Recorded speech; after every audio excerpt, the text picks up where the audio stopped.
Anybody who's tuned in into the real estate game, whether you're a home buyer, home seller, or you're just a fan of houses, or you're an investor, you know that this year is pivotal. Are we going up? Are we going down? What's going to happen with interest rates? But more importantly, what's going to happen with the inventory? So I thought in today's video, I'm going to just kind of look a quick historical analysis of what happens when inventory goes up and what happens when inventory goes down. So that way we can have a better idea of what will happen depending on what happens with the inventory this year. Whether it's 2024, 2025, whatever year you're watching this, it's important to know what to expect when inventory changes. So let's start off by looking at the monthly average sales price of the Phoenix, Arizona area. Once again, this is the city I have access data to, so this is what we're going to be using as an example today. Here's a good analysis starting from 2008 all the way to current time frame. And you can see here, prices fell down. This was the crisis, right? The housing recession. They stayed low until about December 2011, and they slowly started peaking up until the explosion during COVID happened. Unfortunately, we don't have access to the inventory here, but we have a lot of access to what happened here. So let's kind of analyze and see what happened. Now, we're going to take all the context away from this. We're going to take away what created the demand and supply, the COVID virus, the interest rates dropping and all that low. And we're simply going to focus on two numbers, inventory and under contract numbers, or in other words, supply and demand. For starters, let's look at 2020. Here, we can really break it down by year. And now, I think it's important noting that a very traditional graph that, I would say, flow that we see with the under contract numbers is this. Let's say it's 2007. They start low at the beginning of the year. Under contract number, or in other words, demand goes up. By week 12, week 10, we are high, and we stay high until about week 25. Or in other words, around the summer, it cools off until the end of the year. And the next year starts the same cycle again. We go up, demand stays high, week 7, all the way to about week 20, week 22. Then it starts dropping around there. So in other words, from January to March, we have demand go up. From March until like the summer, May, June-ish, and then it starts going down from that point on. Now with inventory, that really fluctuates. It changes. We can see here, like, just use the same years, 2008, started low, stayed moderately high, boosted in the end of the year. 2019, started high, started kind of dropping low. So every year is really different, and that's what really determines what happens. But if we go back and we see this major crash here in 2008 all the way to 2010, historically, we can see what happened with inventory. Well, inventory started rising at a rapid rate. We can see 2007, the same thing happening. It went up. 2006, it was going up, up, and up. Inventory can continue to rise until it started bottoming out. So around mid-2009, inventory went really low and stayed flat for the foreseeable future, at least for the next year or two. And that lines up, as we see here, 2009, it stayed flat. Low supply, low demand, or at least medium supply, medium demand, whatever it is, as long as it matches, usually means the prices stay pretty stiff. They stiffen the prices. Sorry to get a little dirty, but you know what I'm trying to say. So we understand pending has a very predictable trend, whereas under listings really change. And we can see that like in 2017 and 18, we can see when there's like these price spikes and stuff like that. At its core, we all need to understand this very simple concept here. High supply, low demand equals prices drop.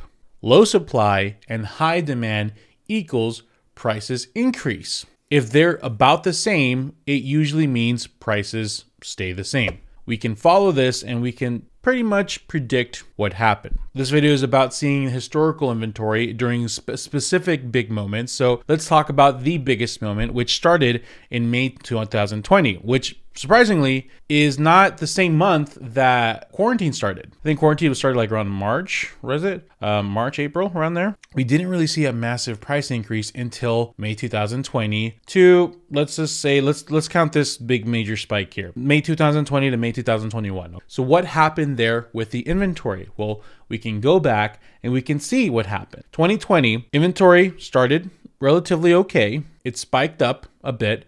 Surprisingly enough, it spiked up during the quarantine when it got initiated, and then it dropped again low. What probably happened here, let me go back to the under contract numbers, is the same rate of listings were coming out, but because less people were buying, there's probably like a drop here. That's probably what I'm assuming would happen here. What happened is it dropped, but then it spiked back up. So demand went high. About 13,000 houses were under contract, but inventory sharply dropped. So when inventory dropped and under contract numbers went high, we saw that massive increase, and we can see that continue. So this is like around April, May of 2020. We're looking at the current inventory. We can see that continue all the way to the midpoint of 2021, where it went down and it started here and it just stayed down for at least the 2021. It stayed low, and we can see the under contract number, which ends here and then begins right here, stayed high. It still had that really predictable trend of like it went up, but it just stayed up. It just stayed high. That created this really abnormal, massive price increase that is probably part of the reason why we're in this mess to begin with. And we can look back historically and see this happen. Price increases happen, and we can like literally, like, so here, January 2018 to May 2018. What happened here? Why did it go up? We can go back here and we can click 2018, and we can see that, hey, there was actually a higher under contract, like a lot of houses were going under contract. There was a lot of demand happening here. And if we look at the inventory, that wasn't as high, right? So there was pretty low inventory and there was a high demand, and that's what probably caused the boost. Now, this is not the same with every market, but if you look at each individual year, what you usually see is the beginning of the year, it starts low, it kind of peaks around May, and then it drops down a bit. And that continues to happen every year. And that's kind of the natural progression of things, just so you know, which is interesting, potentially something that we can be seeing this year. But anyways, now let's get to it. What happens when prices drop? We can actually look at that. So the peak was April, May 2022, and the actual bottom was January 2023. So let's see what happened here. So we're looking currently at the active listings. We saw 2021 still have low inventory, but we see that the low inventory suddenly started rising higher than my blood pressure during my late 20s when I decided to eat fast food. You know, I was terrible. I used to hide fast food. I used to think it was a good idea to eat fast food and then go home and eat dinner. I know, terrible. I'm obviously paying the consequences of that. For all my young people watching that, don't be dumb. Take care of your health. Inventory completely spiked. Whoa, what's going on? We can compare it to all other previous numbers. We have never seen anything like that. Like, we can click in back to our historical one here. We can see here 2022, there it is. Completely just off the charts, like crazy. So what happened? What caused the increase? Now, I told you we were going to talk about interest rates and other factors. So let's not look at the interest rates, but if you look at the interest rates, you actually will see from the beginning of 2022 to that here, there's almost a strange correlation with the rates going up. But anyways, let's move on. We can see in 2022, demand started dropping. So once again, 2021, nice and high. 2022, it went up, it stayed high. 2022, that demand started dropping. So as demand drops and inventory goes up, what happens? Prices drop. It's quite simple. There's more houses for sale. People are not buying as many houses. So the people that are looking for houses are able to negotiate a better deal. So as you negotiate better deals, more houses have to reduce the price, and this is what happens. 2022 drops until like January 2023, we were at a pretty low pending number. So it's essentially demand was pretty low. And we can see here 2023 started with a high inventory count. Why didn't the market crash in 2023? When everybody, especially all your favorite YouTubers, were saying for sure shadow inventory and the Airbnb bust, like all these things were happening. Why didn't it crash? Well, without looking at external factors, we can look at the supply and demand here. We see prices went up almost as high as it was in the peak. Why?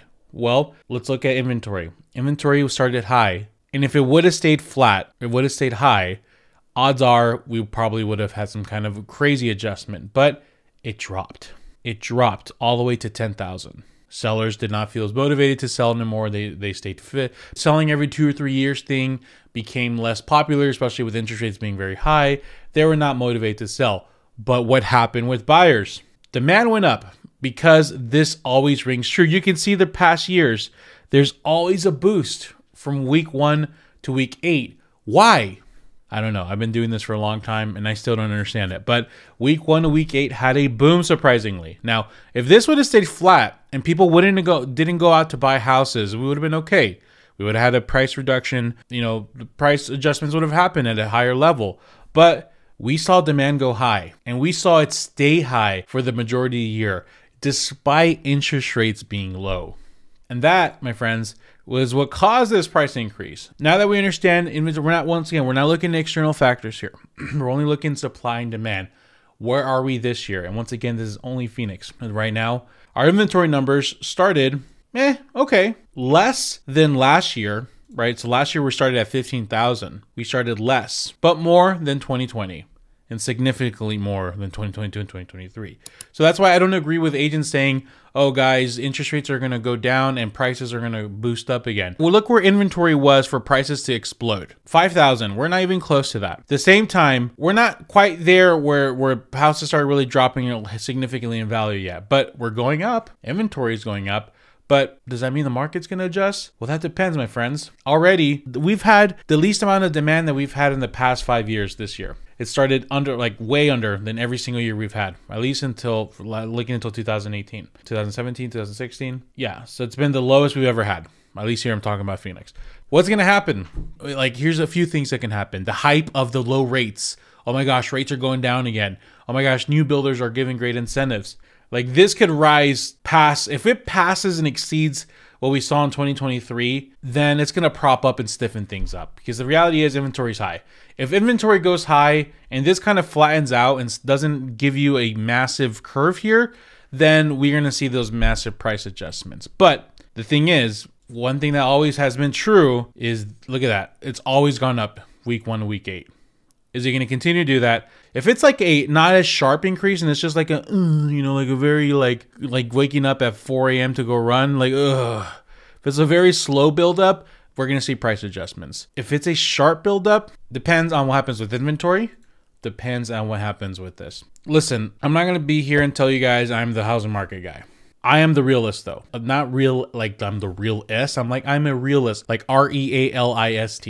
I'm going to tell you what's happening. I'm going to tell you what people are doing right now. And listen, if I see things start to adjust and the market crash happening, then I just told you how. We're looking at supply and demand and we're seeing what's going to happen. But for right now, it's too early to tell. We have to see what happens with pending numbers. We have to see what happens with inventory before we go and make an educated guess on what's going to happen. Everything else is just guesswork. Yes, interest rates might go down. Yes, we have all these other things that are external factors. But at the end of the day, one thing remains true. The law of supply and demand always rings true. Let's not go crazy. Let's take a deep breath. Let's take it one day at a time. If you want to be part of the best real estate community where you got home buyers, homeowners, we have doomers, we have bloomers, wherever you are, join our Discord community. You can chat with me and other people who are fans of me. Just it's a good time. Go ahead and enjoy. We were talking about One Piece the other day. Great time. Big fan. Yes, I am caught up. I am in the Egghead arc, so... Anyways, for everyone else, thank you guys so much for watching. YouTube thinks you should watch this video next. So click like, subscribe, and all these other things and go watch the video. All right, cool. All right, see you in the next one.